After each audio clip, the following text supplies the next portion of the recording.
Colin just went over his rifle, so I'm going to go over what I'm using today. This is my Remington Model 700 SPS-V, and the SPS is the special purpose synthetic, and the V stands for the varmint, which merely just denotes the contour of the barrel. Now, receiver and barrel wise, Colin and I's rifles are exactly the same. His has just been rechambered. Mine is chambered in 308 or 7.62 NATO. And the special purpose synthetic stock is one of the best ways, without buying the full tactical rifle, of getting this set up. And it's a great way to do it if you're intending to put on a different stock, which I of course am. The SPS stock is really not all that great. I basically bought this for the receiver and the barrel. This was my graduation present last year.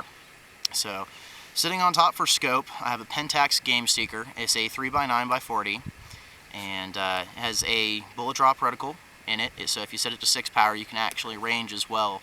And it's a hunting scope, but it's a good quality scope for about $100.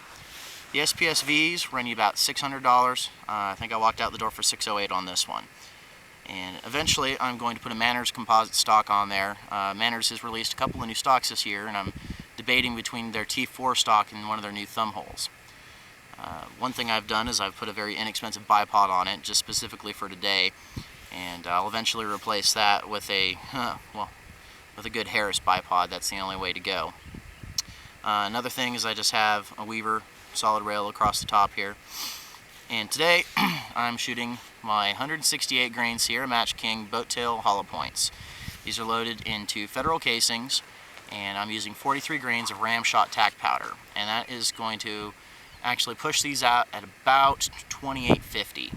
So what I've done is I've pretty much replicated Federal Gold match ammo and done it myself. I'm using Winchester primers today instead of my normal CCIs, and I've gotten pretty good accuracy results out of this round. Colin and I have tested these, and we've gotten it down to 0.73 MOA for this rifle, which really isn't bad for a non-floating barrel. And you know, I mean, I'm pretty happy with the accuracy, but there is a better way to go. The SPSs and all the new Remington Model 700s are coming with the X-Mark Pro trigger. Now, I've read that a lot of guys don't like this trigger, but I've actually been happy with it. Comparing the trigger to my dad's PSS, they're very, very similar trigger pulls, and the weight is adjustable on these X-Mark Pros. The only thing is it's not a very flat trigger, and it's not knurled. So it's a little bit different, you know, than your standard SPS trigger, but you know, I've been so far pretty pleased with it. The barrel is a full 26-inch heavy contour bull barrel, which is why I bought this rifle. Interesting note on the load data.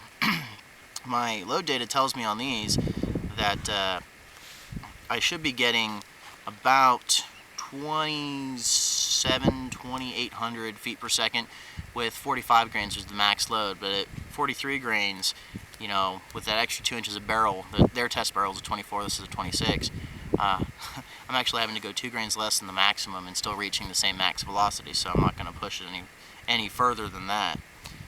But that's pretty much my rifle. It's very simple, pretty much entirely stock, you know, scope, rail, bipod, Gander Mountain sling, and but it's trusty and it works, so that's pretty much it for this rifle. And you know, hopefully I'll get this thing modified and updated, you know, here pretty soon. It's coming up high on the priority list. It's getting to be in the point where it's annoying me not having this rifle done. But we're gonna set up and take some shots, and we'll go over that in a minute. Okay, just made a 500-yard shot with my 300 WSM. Bullet is 180 grain, traveling at about 3,010 feet per second. It reaches the target in 0.59 seconds. Man, it's just impressive. I'm just not learning about this scope stuff. Lee's being a good teacher for me. You know, I've mostly shot iron sights and stuff, and that's pretty self-explanatory with that kind of stuff. But scopes is a whole new thing, especially with the mil-dot reticle and all this stuff, knowing all your clicks and what the adjustments do and how that affects stuff downrange. So, you know, I'm pretty excited about hitting the shot that far away. It's the first time I've ever shot anything that far. It took me a few shots, and we messed with the click just one time, you know, just going out with the ballistics tables from Winchester for the ammo.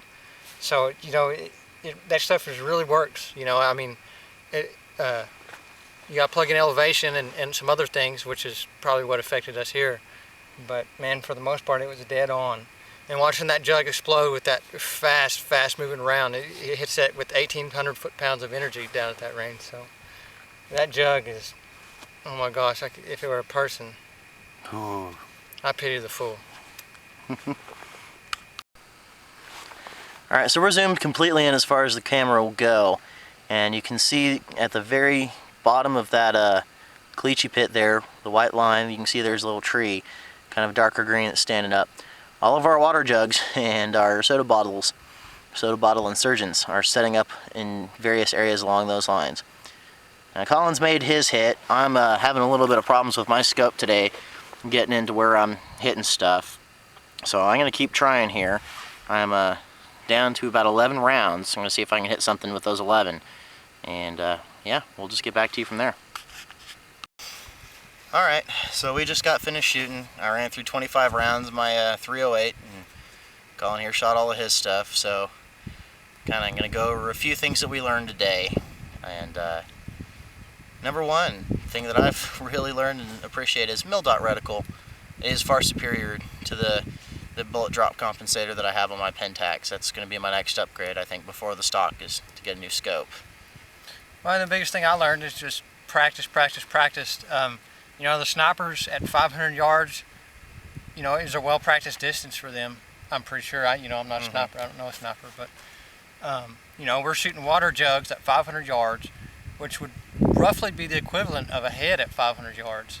So, you know, think of a counter sniper scenario or counter sniper scenario. You're going to be shooting another sniper. So all you're going to have really, I guess, a good sniper is a headshot. So water jugs is a good representation of that. Well, you know, I shot maybe 10 shots before I was able to hit that water jug. And so what that would mean, if I'm not picking up and moving after every shot, that'd mean I'm dead.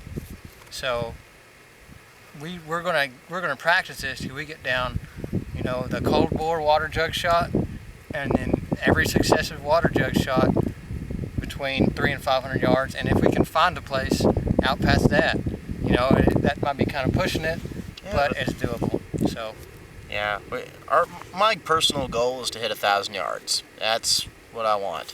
I probably went through about 15 shots before I was able to dial in and actually hit my water jug today, and then I successfully got a few more good shots. I hit another water jug, or actually hit a soda bottle, and got a twofer on that one. Actually, the bullet skipped after the water jug, or after the soda bottle, and hit another soda bottle insurgent. So. But the point being is, you know, we need a lot of practice. And fortunately, we can load our own ammo and get that matched to our rifles perfectly. But it's difficult. I mean, 500-yard shot's a long shot. You got to factor in your breathing, your positioning. You got to have your trigger pull. I mean, regulate your heartbeat. You got to be in a good prone position. You know, being stable is very, very important on this. And just as a quick aside, Lee mentioned soda bottles. You saw them earlier in this video. They're 66 cents at Walmart. Excellent reactive targets for not much money. And so they show up a whole lot better than the water jugs do.